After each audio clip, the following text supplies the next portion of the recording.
جس کا خمیازہ ہم آج تک بھگت رہے ہیں۔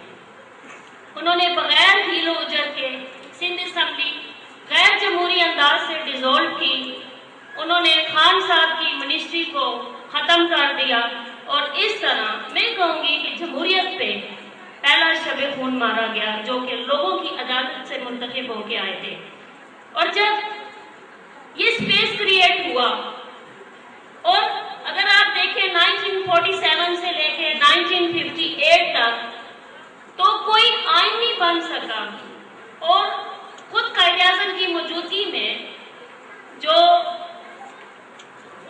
بیوروکریٹک رویہ تھا، بیوروکریٹک سسٹم تھا،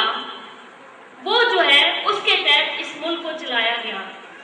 اور 1958 میں آ کے ایک آئین دیا گیا جس کو پھر آپ نے دیکھا کہ بار بار توڑا گیا، اور وہ اسپیس جو کہ پہلی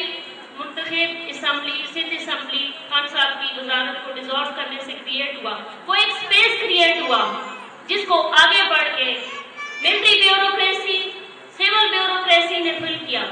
انہوں نے کبھی جمہوری اداروں کو مضبوط ہی نہیں ہونے دیا اور سارا سسٹم اپنے ہاتھ میں رکھا، اور چونکہ ایک بنیاد، ایک اینٹ غلط رکھی جا چکی تھی،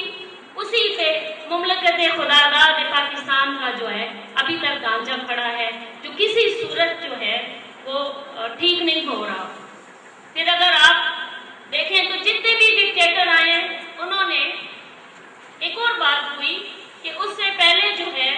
مسلم لیگ میں بھی یہ ڈیسائیڈ ہوا تھا کہ جو اس کی لیڈرشپ ہے اس کو، یہ صرف ان کے آئین میں لکھا گیا تھا،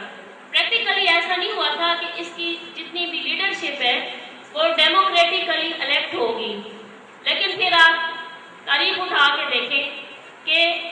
خود قائد اعظم نے ڈیموکریسی کو ختم کر کے جو مسلم لیگ کا سٹرکچر تھا اس کو سینٹرلائز کر دیا۔